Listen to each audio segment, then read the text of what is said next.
Сәлем баршаларыңызға. Бүгін мен сіздермен бірге өте дәмді әрі жұмсақ, балаларыңыз қатты ұнатып жейтін пончиктермен бөлісемін. Мен посудысымызға сүтімізді құямыз, одан кейін жұмыртқамызды, одан кейін жылы суымызды, сүт міндетті түрде су жылы болу керек.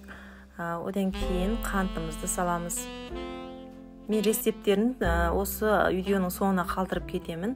Мен сол жерден көрсеңіздер болады. Одан кейін ерітілген майымызды саламыз. Одан кейін бір қасық тұзымызды салып, жақсылап араластырамыз.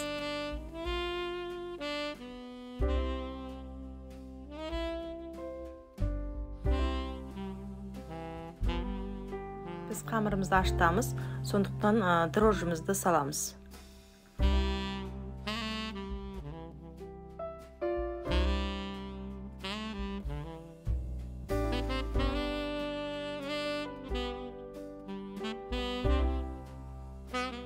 Біз енді ұнымызды салып, жұмсақ қамыр илеп аламыз.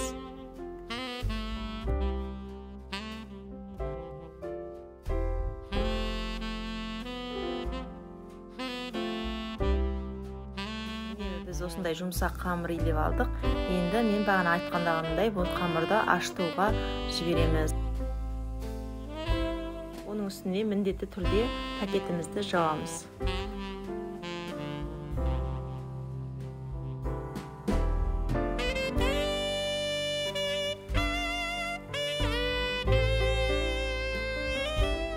Біздің қамырымыз екі есе болып осындай әдемі болып көтерілді. Енді біз біраз ұн сеуіп алып, үстіне қатты баспай енді илемейміз.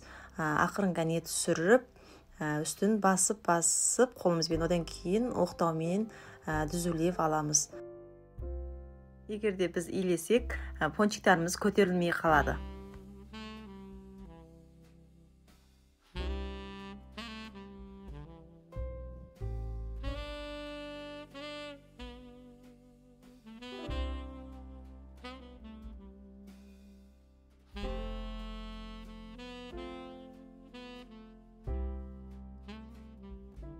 Енді біз өздеріңізде бар кескіштеріңізбен, домалақ кескіштеріңізбен кесіп алсаңыздар болады.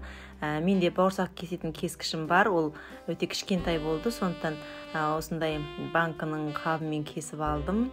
Ортасын андай кішкентай торттың настинкасымен осылай етіп домалақтап кесіп алдым. Біз қызып тұрған майымызға осылай пончиктерімізді аздап салып, ең алдымен бір жағын дұрыс пісіріп аламыз, қызартып, одан кейін екінші жағын пісіріп аламыз. Осындай әдемі болып көтеріледі, жұмсақ болып піседі. Міне пончиктарымыз осылай әдемі болып пісіп шықты. Енді біз оның әсемдейміз. Мен бір бөлігін осындай сахарный пудрамен әсемдедім. Енді бір бөлігін шоколадтармен әсемдейтін боламын. Мен осындай тортқа арналған арнайы шоколадтармен безендіретін боламын. Бұл шоколадтарды ертіп алу үшін ең алдыменен үстіне өсімдік майын, азғантай өсімдік майын құямыз, содан кейін микроволновкаға ертіп аламыз.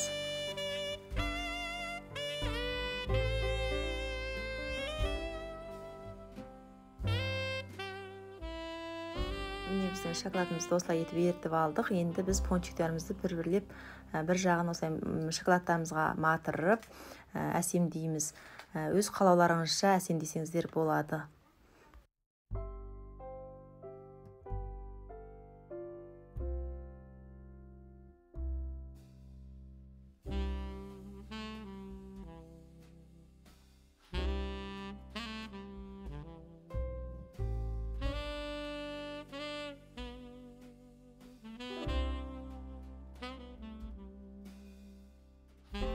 Міне біздің пончиктарымыз осындай әдемі болып шықты. Сіздерге де балаларыңызға ұнайтынына сенімдімін. Міндетті түрде жасап көріңіздер. Менің каналыма тіркеліп, лайк басып кетуді ұмытпаңыздар. Сіздермен болған Гүлжамила Томанқызы.